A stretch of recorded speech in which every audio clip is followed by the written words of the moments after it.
My name is Shaheen. I'm from Bombay, India. I've been playing squash for the last 7 or 8 years. I'm Lori Hendricks. I'm the Associate Athletics Director at Mount Holyoke College, and I'm also a student athlete alum. My name is Tracy Zigamokolo. I'm from Kenya and I'm a swimmer. I'm Pamela Sturmer. I'm from Brazil. I've always played soccer. I'm Lori Priest. I'm Chair of Physical Education and Director of Athletics at Mount Holyoke College. Life in general is so different. I think the first experience for me, when I was here, you're here, is when I went to the airport and I went to one of the bathrooms and I obviously did whatever I needed to do. And I stood up and then it went whoosh, and I was like, what just happened? What just happened? What did I do? Oh, I messed up. I broke the toilet. And then I realized, oh, they flushed by themselves. Welcome to America.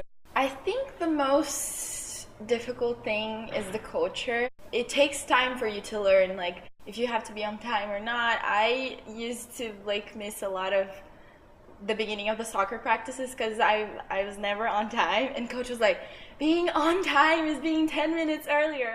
There definitely are numerous challenges you face while transitioning to another country altogether. Especially for me, I've lived in Bombay all my life.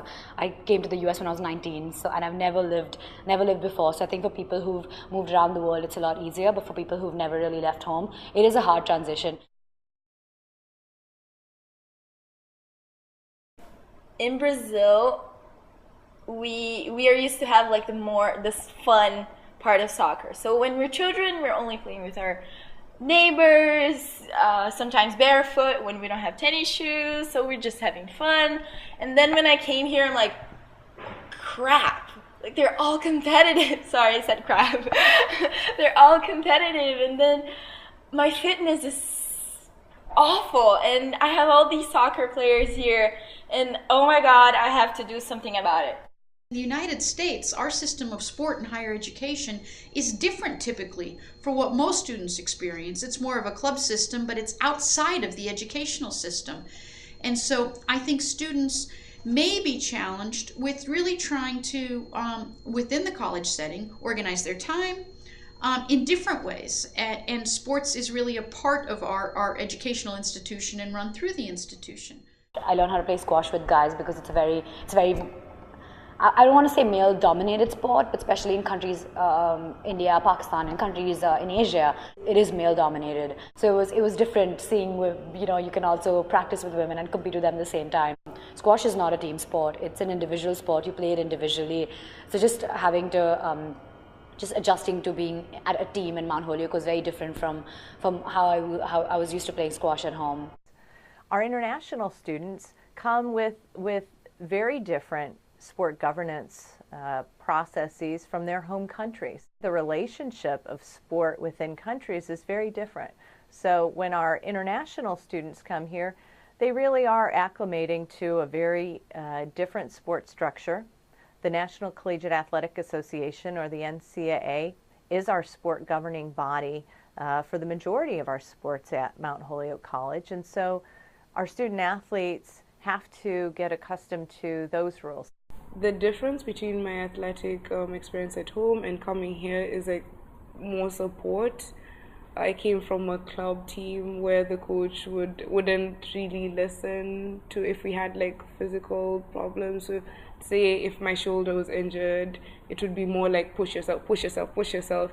And I think readjusting to coming here and having a shoulder injury, I would be withdrawn about it, and so I wouldn't speak about it because I thought it was not a big deal. But when you have support from the athletic trainers, the directors, you have access to the gym, the pool, there's so many different opportunities for people to explore. I came here and there was a complete shift in vocabulary. I'd say trousers and everyone would be like, what are you talking about? You mean pants? And we'd be like, no, trousers. Swimming costume? No, swimsuit. It's different things. But I think you need to be open to that change and open to be willing to let people learn more about you. The difficulties transitioning between a country to another, and from like living with your parents and then going live abroad without your parents and then you're on your own.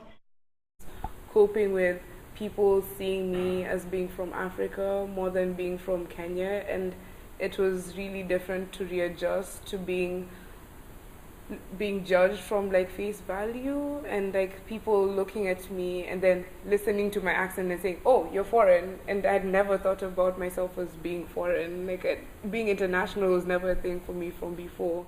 I'm from India, from Bombay. It's really hot there for most of the year round. It seems like a trivial consideration, but it was very, very hard for me to adjust to the cold. People think differently here.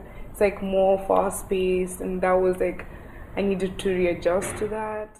In Brazil, I was used to only play soccer for fun. Here, I learned that I have to be more responsible, or that I have to be careful with my fitness. I think we take in the United States sports much more intensely, and I'm not saying more competitively. I'm saying it's a different format overall. That was a shock for me to come here and then see that I needed to like change all my soccer skills to become a better soccer player. I think that one of the challenges that our student athletes face, our international students as well as domestic student athletes face, is really prioritizing their time. They need to manage their time, so appropriately balance how much time they're spending in the weight room with how much time they're spending in the library. Back home, it was always like, oh, when I have exams, I stop playing squash, or when I don't really have to go to school, all I do is play squash. But here, it's more about learning how to get a right balance between your academics and between really being committed to practice.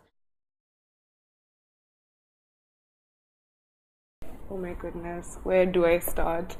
If it wasn't for the swimming team, I do not know where I would be, because the swimming team for me was a family, and I don't know how I would have adjusted as much as if I hadn't had them. Mount Holyoke campus is a very diverse campus with students from a number of different backgrounds, cultures, races, ethnicities, and students come to us from all over the world. And this includes our athletic teams as well.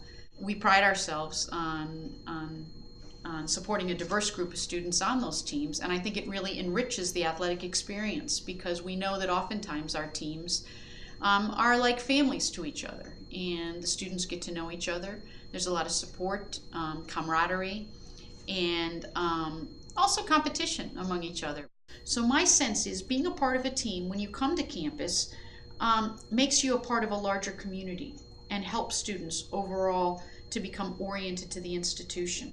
We had some bonding moments. Like, it was nice to have someone backing you up, like pushing you, and in swimming, especially in swimming, like the times you have to make them, and it was really nice to have that like from the get-go. When you go to games, it's nice to have people in the crowd supporting you, and I think what our international student athletes are going to find is that we're family, and you're going to have many layers to that family. So our students who may have their families abroad or even on the West Coast, they're going to have built-in support here on campus. The first time I came to the US, my squash coach came and picked me up from Bradley Airport. So it was just very reassuring to have a familiar face when I stepped off the airplane. Also coming to Mount Holyoke, my first meal was with the squash team, who was already there by the time I'd gotten here. So it was just very, very helpful not having to have your first meal alone, which I know a lot of people do because they don't have friends when they get here. But it was just very nice to kind of have familiar faces around, welcoming faces, have people who are interested in the same things as you, and just people who are there to look out for you, because that's what being part of an athletic team at Mount Holyoke means. It means having people who are there to look out for you right from the first day you're a freshman to the day you graduate. The International Student Athlete Advisory Committee does a number of projects throughout the year that are really intended to enhance our entire athletics community, but specifically support our international student athletes. And it's made up of our international student athletes and student athletes who care about our international students. They do a number of things throughout the year. From the beginning of the year, during preseason, we gather our international students and talk about what they need to help them to move into their residence halls as smoothly as possible. We also host an ethnic lunch several times during the year, so our international student athletes are able to share with the rest of our athletics community their favorite dishes from their home. Oh, it was really important for me. I got to know a few people at a time, not like just a bunch of freshmen. We had team activities. I met new people, amazing people from the soccer team. We had fun. It was my first family here. International student athletes bring a passion for the game. They may bring a very different experience with their sport. It's an intensity and passion and love for the game that really contributes to the entire team. You are a unique person. You bring unique talents to our program, and we are excited to help you develop your full potential. You're going to have family at Mount Holyoke College. MHC! MHC!